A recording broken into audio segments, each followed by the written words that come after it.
Subscribe करें हमारे अपने YouTube चैनल आमी तैयारी को और प्रेस करें बेल आइकन, जिससे आपको हमारे चैनल से रिलेटेड अपडेट्स सबसे पहले मिल सके। जय हिंद। स्वागत करते हैं आपका हमारे अपने YouTube चैनल आमी तैयारी पर। तो शाम के 7 बज चुके हैं और मैं आ चुका हूं अपनी आज की बायोलॉजी की क्लास को लेकर। तो आप सभी को पता है कि अभी जो हमारी बायोलॉजी की क्लास चल रही है इसमें हमारा वायरस चल रहा है। और पहले जो हमने 2 क्लासेस की थी, पहले जो हमारी क्लासेज है उसमें टोटल हमने 2 से 3 टॉपिक कवर अप कर लिया है बायोलॉजी में। तो यदि आपसे कोई भी क्लास मिस हो गई तो सारी की सारी क्लासेस के लिंक आपको हमारे इसी वीडियो के डिस्क्रिप्शन बॉक्स में दे दिए गए हैं, जहां से जाकर आप सारी की सारी क्लासेस को अटेंड कर सकते हो। अब देखिए हमारी जो आज की क्लास है इसमें जो है हमारा आज से स्टार्ट होने, आज जो है हमारा थर्ड पार्ट है वायरस का, तो जिसमें हमारा आज जो है वायरस लास्ट होगा।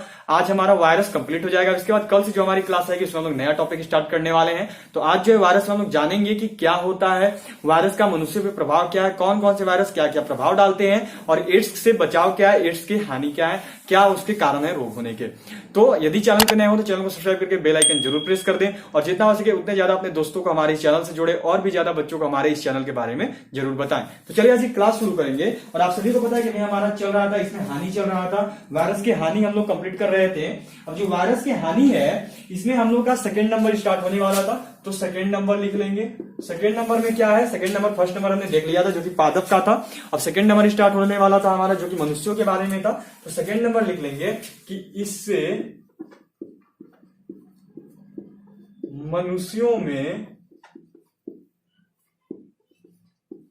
मनुष्यों में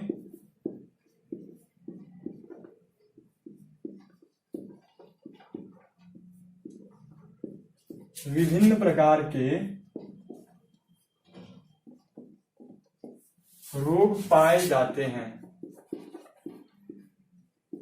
ठीक है, इससे मनुष्यों में जो है विभिन्न प्रकार के रोग पाए जाते हैं। अब हम लोग जान लेंगे कि किस वायरस की वजह से कौन सा रोग पाया जाता है और उस रोग की वजह से हमारा शरीर का कौन सा अंग प्रभावित होता है। तो चलिए सबसे पहले देखते हैं ए नंबर में जो है आपका पहला जो रोग है वो है खसरा। अब जानेंगे कि खसरा से जो है हमारे शरीर का कौन सा अंग प्रभावित होता है। ठीक है, हम लोग जान लेंगे खसरा से हमारे शरीर का कौन सा अंग प्रभावित होता है। तो खसरा से जो है हमारा देखिए त्वचा प्रभावित होता है। क्या प्रभावित होता है, तो हमारा त्वचा प्रभावित होता है। ठीक है, त्वचा प्रभावित होता है। चलिए अब ये किस वायरस की वजह से होता है, खसरा जो है किस वायरस की वजह से होता है, अब हम लोग ये जान लेंगे। तो जो खसरा है वो होता है आपका पेरीमिक्सो वायरस की वजह से। किस वायरस की वजह से, तो वो होता है पेरीमिक्सो वायरस की वजह से। कौन सा वायरस है, तो वो है आपका पेरीमिक्सो वायरस। कौन सा वायरस, तो वो है आपका देख लो पेरीमिक्सो वायरस। अब नेक्स्ट जान लेंगे बी नंबर कौन सा रोग होता है हमें वायरस की वजह से। तो बी नंबर में जो रोग है वो है आपका पित्त ज्वर। ठीक है, जिसको येलो फीवर या फिर जिसको जोंडिस भी एक प्रकार से हम लोग बोलते हैं। ठीक है, पित्त ज्वर। अब पित्त ज्वर से हमारा कौन सा अंग प्रभावित होता है, तो हमें बुखार होता है। ठीक है, हमें पीला बुखार होता है। क्या होता है, तो हमारी त्वचा पीली पड़ जाती है, हमें पीला बुखार होता है। ठीक है, जिस हमारी त्वचा जो है वो पीली पड़ जाती है। अब ये किस वायरस की वजह से होता है, ये जान लेंगे कि ये किस वायरस की वजह से होता है। तो ये जो है इसका होने का जो वायरस है वो है आपका कौन सा वायरस, तो वो है अर्बो वायरस। कौन सा वायरस है, तो वो है अर्बो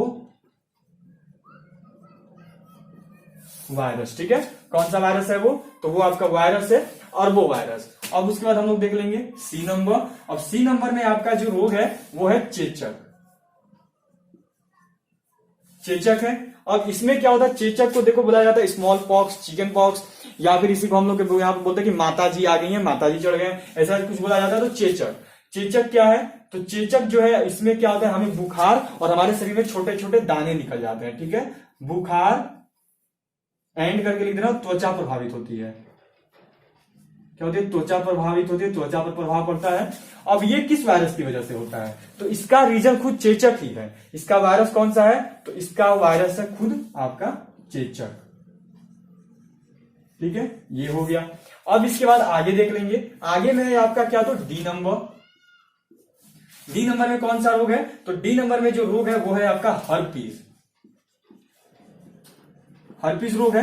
अब हर्पीस रोग में क्या होता है, तो हर्पिस रोग में जो है आपका बच्चों को बुखार होता है, बच्चे प्रभावित होते हैं और बच्चों को क्या होता है, तो बच्चों को बहुत तेज बुखार होता है, बच्चों को बुखार होता है। अब इसमें क्या है, इसका क्या है, तो ये जो है इसका कौन सा वायरस है, तो इसका भी खुद हर्पिस ही है जो कि खुद प्रभावित करता है। अब देखिए ये सारी जो चीजें हैं ना, ये खास करके नर्सिंग असिस्टेंट वालों के लिए बेहद ही इंपॉर्टेंट है, क्योंकि आपसे ये पूछ दिए जाएंगे कि खसरा किस में कौन से क्या प्रभावित होता है, क्या कौन सा उसका कारण है, कौन सा वायरस, पित्त ज्वर में क्या प्रभावित होता है, पित्त ज्वर का क्या कारण है। तो ये सारी चीजें आपको नोट करनी है, खास करके नर्सिंग असिस्टेंट वालों की। और देखो किसी एक को तो मैं सिंगल डिकोड करूंगा नहीं, क्योंकि किस में आ जाएगा, उसका वुमेन मिलिट्री पुलिस में आ जाए, जीडी में आ जाए, टेक्निकल में आ जाए, किस में आ जाए ये कोई भी नहीं जानता है। तो चलो यहां तक आप लोग पहले नोट कर लो, इसका मैं इसे इरेज करूंगा और इरेज करके हम लोग आगे जानेंगे जो इन्फ्लुएंजा है, पोलियो है, रेबीज है, गलसुआ है, ट्रेमेको है, क्या है, वो सब सारी चीज जानेंगे इस सब के बारे में। तो चलिए यहां तक पहले आप लोग नोट कर लो। अब देखो जिन्होंने भी यहां तक नोट कर लिया होगा तो इसे मैं यहां से हटा दूंगा और इसे हटाकर अब जो हम लोग आगे जानेंगे कुछ वायरस के बारे में। वो वायरस कौन से हैं, उनसे कौन सा रोग होता है, कौन सा अंग प्रभावित होता है, सारी चीजें एक एक करके हम लोग जो है जानने वाले हैं। चलिए तो यहां से जो है मैं इसे हटा दे रहा हूं, ठीक है, मैं इसे यहां से हटा दे रहा हूं। अब इसके बाद हम लोग जो है जानेंगे आपका ऑप्शन कितना हो गया था हमारा, डी नंबर तक हो गया था, खसरा, पित्त ज्वर, चेचक और हर्पिस, हमारा ये हो गया था। अब जानेंगे हम लोग डी नंबर, और डी नंबर में जो रोग है वो है आपका इन्फ्लुएंजा। कौन सा रोग है, तो वो है आपका इन्फ्लुएंजा। इन्फ्लुएंजा। अब ये जो है ये किस वायरस की वजह से होता है, ये पहले हमारे लिए जानना बेहद जरूरी है। ये इसमें क्या प्रभावित होता है वो जानना बेहद जरूरी है। तो देखो जो इन्फ्लुएंजा है इसमें हमारा श्वसन तंत्र, मतलब कि जो सांस लेते हैं, ठीक है, श्वसन तंत्र हमारा प्रभावित हो जाता है, सांस लेने में प्रॉब्लम होती है, ठीक है, लिख दे रहा हूं श्वसन तंत्र का प्रभावित होना, श्वसन तंत्र हमारा जो है प्रभावित होता है। अब ये हमारा श्वसन तंत्र किस वायरस की वजह से प्रभावित होता है, तो जो हमारा श्वसन तंत्र है वो प्रभावित होता है आपका किस वायरस की वजह से, तो वो प्रभावित होता है, श्वसन तंत्र जो है प्रभावित होता है आपका किस वायरस से, तो इन्फ्लुएंजा जो रोग है वो होता है आपका ऑर्थोमिक्सो वायरस की वजह से।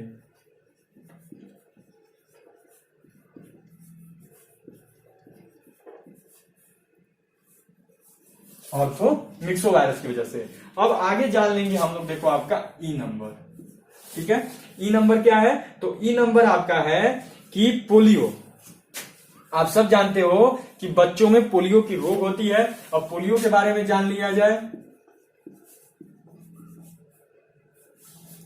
क्या हो गया हमारा, तो अब जो है हमारा वो है आपका पोलियो। पोलियो किस वायरस की वजह से होता है, तो जो पोलियो है वो हो जाता है आपका, पोलियो में क्या होता है, तो पोलियो में बच्चों में परेशानियां होती हैं, ठीक है, बच्चों में परेशानियां होती हैं, तो बच्चे प्रभावित होते हैं, लिख रहा हूं, बच्चे प्रभावित होते हैं, ठीक है। अब जो बच्चे हैं वो किस रोग की वजह से, ठीक है, पोलियो जो है किस वायरस की वजह से होता है, तो पोलियो का संक्रमण जो है बच्चों में, जो पोलियो का जो ये आपका जो पोलियो का जो वायरस है, जो पोलियो जो रोग होता है वो होता है आपका खुद पोलियो वायरस की वजह से ही।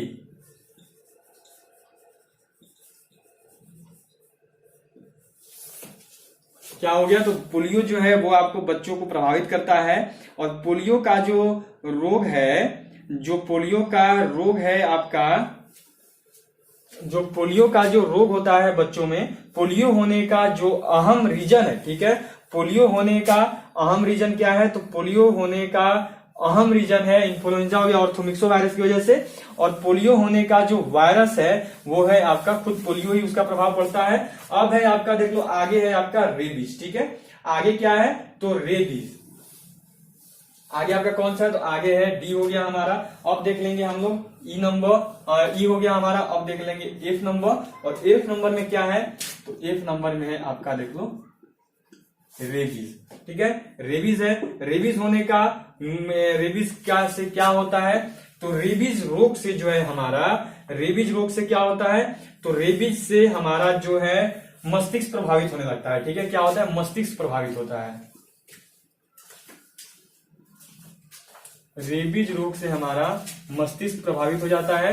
अब इसका वायरस क्या, इसका क्या कारण है, तो इसका देखो ऐसे बोला जाता है हाइड्रोफोबिया इससे होने लगता है। रेबीज रोग की वजह से हाइड्रोफोबिया होने लगता है, हम लोग फोबिया का शिकार होने लगते हैं। अब जो रेबीज रोग है उसका कारण क्या है, तो उसका कारण है रेबीज का खुद रेबीज ही कारण है। चलिए ये हो गया, रेबीज ही कारण है। अब रेबीज रोग के बाद जो है आपका ई नंबर है, रेबीज के बाद आपका जो आगे है वो है गलसुआ। वो कौन सा है रोग, तो वो है आपका अब ई एफ के बाद कौन सा हो गया आपका जी हो गया, वो है आपका गलसुआ। और गलसुआ से क्या होता है, ठीक है, ये देख लेंगे कि गलसुआ से क्या होता है। तो मनुष्य के जीवन काल में प्रभाव डालता है, मनुष्य के जीवन काल में ये प्रभाव डालता है, उनको मतलब उनका जीवन काल कम करता है। तो लिखते हो जीवन काल प्रभावित करता है, क्या करता है, जीवन काल प्रभावित करता है ये। अब जो गलसुआ वायरस है, अब जो आपका गलसुआ वायरस है ये किसकी वजह से होता है ये देख लेंगे। तो जो गलसुआ वायरस है इसका होने का अहम जो रीजन है वो गलसुआ किस वायरस की वजह से होता है, तो जो आपका गलसुआ है उसका क्या है, तो ये आपका गलसुआ का कारण है खुद गलसुआ ही। चलिए गलसुआ का कारण क्या है, तो गलसुआ का जो कारण है वो खुद आपका गलसुआ ही है। अब यहाँ पे जो हमारा लास्ट बचा हुआ है वो बचा हुआ है आपका एड्स, ठीक है। एड्स के बारे में हम लोग जान लेंगे कि एड्स वायरस किसकी वजह से होता है, क्या रीजन है उसका होने का। चलिए तो यहाँ पे अब इसे इरेज कर रहा हूं और अब इसे इरेज करके जान लेंगे हम लोग जो है आपका एड्स के बारे में, ठीक है, कि एड्स जो है किसकी वजह से होता है। यहां से इसे हटा रहा हूं और अब एड्स रोग के बारे में हम लोग जान लेंगे।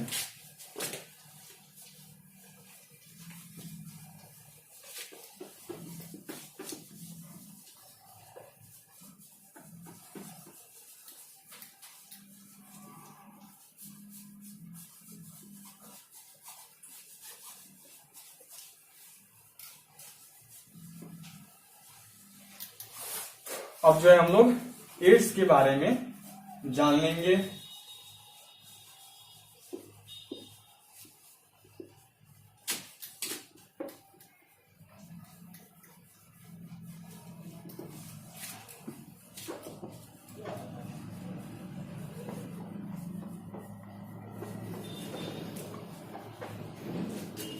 चलिए तो अब हम लोग एड्स के बारे में जानेंगे,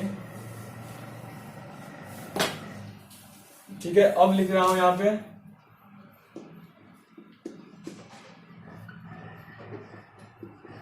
एड्स होने के कारण, ठीक है।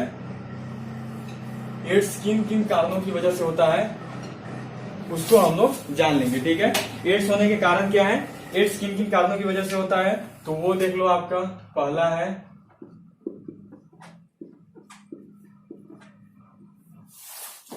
संक्रमित रक्तदान करने पर,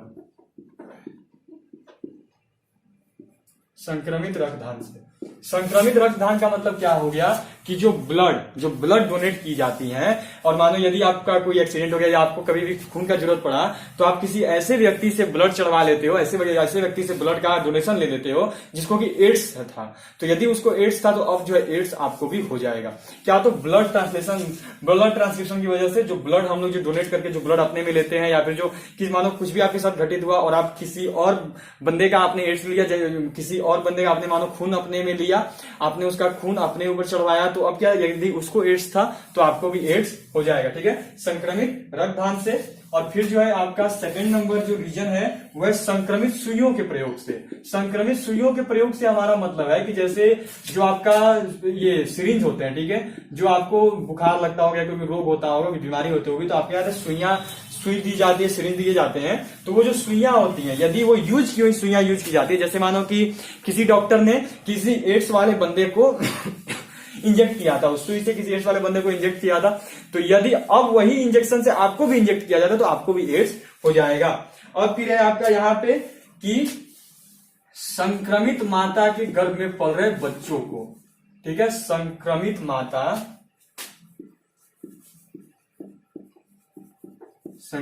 माता के गर्भ में पल रहे बच्चों को। कहने का मतलब है कि जैसे जो संक्रमित माएँ होती हैं, ठीक है, यदि उनके पेट में बच्चा है, यदि वो गर्भवती हैं, तो अब जो है यदि वो संक्रमित माएँ और यदि वो गर्भवती हैं, तो जो उनका बच्चा होगा वो खुद एड्स लेकर ही बाहर आएगा, उसको भी एड्स जो है हो चुका होगा। और आगे है आपका 4th नंबर कि संक्रमित व्यक्ति, ठीक है, संक्रमित व्यक्ति के रेजर,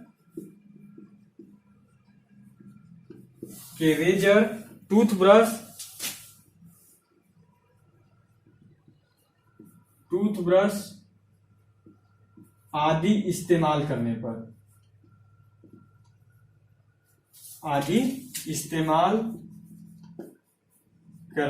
पर कहने का मतलब है जो संक्रमित व्यक्ति है जिसको एड्स हुआ है, यदि आप उसके रेजर या उसके टूथब्रश को इस्तेमाल करते हो तो आपको भी जो है एड्स हो जाएगा। अब एक लास्ट है जो कि 5th नंबर है, और 5th नंबर क्या है कि संक्रमित, 5th नंबर नोट करोगे,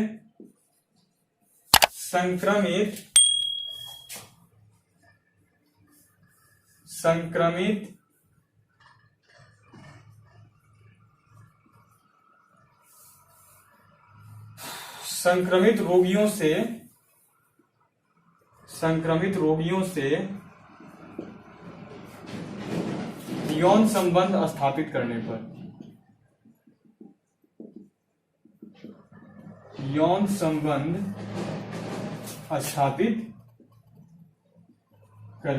पर चलिए यहां पे जो हमने जान लिया एड्स होने के कारण क्या है। अब एड्स से उपाय क्या है, ठीक है, एड्स के उपाय क्या है इसको जान लेंगे। चलिए यहां तक आप लोगों ने नोट कर लिया है। अब एड्स से बचने के उपाय क्या है, जब हो जाए तो उसको कैसे उससे निदान दिए जाते हैं। एड्स तो ऐसा वायरस है जिसका कि कोई भी नहीं है। एड्स होने का कारण क्या था, HIV वायरस है। आप सभी को मैंने पिछली क्लास में बताया था HIV वायरस की वजह से एड्स होती है। अब देखो जो HIV है उसका कोई भी अभी तक दवा नहीं बना है। जिस तरह अभी तक तो हमारा कोरोना वायरस चल रहा है उसका दवा नहीं बना, लेकिन उसका दवा लाया जा सकता है, लेकिन अभी तक HIV का दवा नहीं बनाया गया है, उसका कोई भी किसी प्रकार का एंटीट्यूड नहीं है।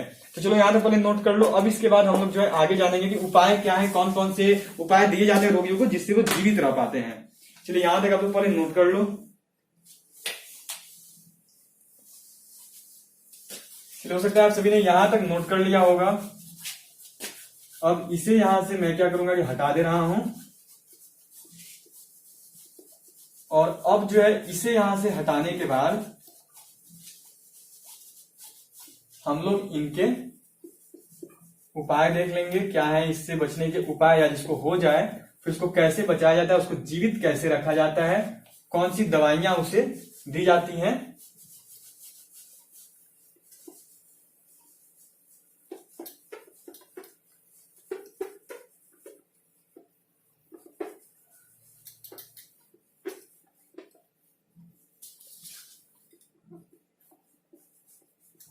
चलिए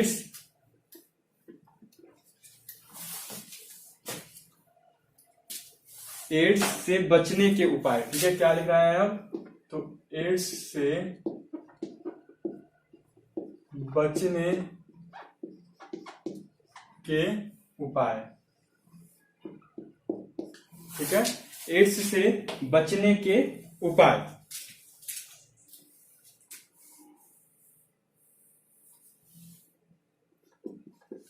तो फर्स्ट नंबर है कि स्टरलाइज्ड, ठीक है, स्टरलाइज्ड सुइयों का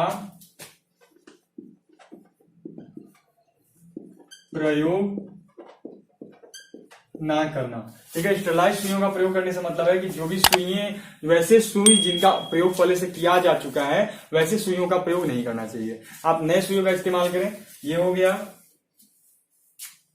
अब फिर सेकेंड नंबर है आपका कि संक्रमित सहभागी से यौन संबंध स्थापित ना करना,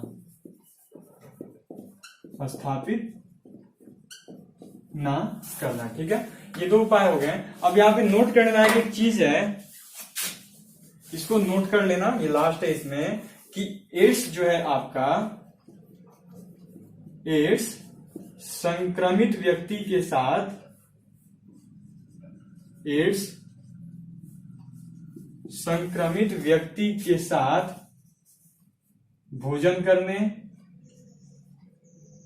संक्रमित व्यक्ति के साथ भोजन करने, बैठने, ठीक है, बैठने या फिर बातचीत करने, ठीक है, बातचीत करने से नहीं फैलता है,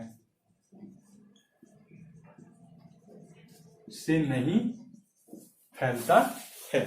चलिए इसी के साथ हमारा जो है आज का क्लास कंप्लीट होता है। हमने पूरा का पूरा कवर अप कर लिया है आज, और इसी के साथ हमारा जो वायरस वाला टॉपिक है ये भी क्लियर अप होता है। अब जो हमारा कुछ भी टॉपिक वायरस में नहीं बचा हुआ है, कोई भी खंड। अब जो हमारा नेक्स्ट क्लास जो आएगा वो नेक्स्ट कल, मतलब कि कल मंगलवार से जो हमारी नेक्स्ट क्लास आएगी उसमें हमारी कुछ अलग क्लास होगी, जो कुछ अलग टॉपिक स्टार्ट हो जाएगी, नई टॉपिक स्टार्ट हो गया। वो टॉपिक कौन से ये अभी तक फाइनलाइज नहीं किया गया है, जब फाइनल हो जाएगी तो आपको पता चल जाएगा, मैं पोस्ट के थ्रू आपको अपडेट दे दूंगा। तो अभी के लिए इतना ही, कल फिर मिलता हूं आपसे, कल सुबह 9 बजे से। अभी के लिए इतना ही, फिर मिलूंगा आपसे, तब तक के लिए गुड नाइट एंड जय हिंद, जय भारत।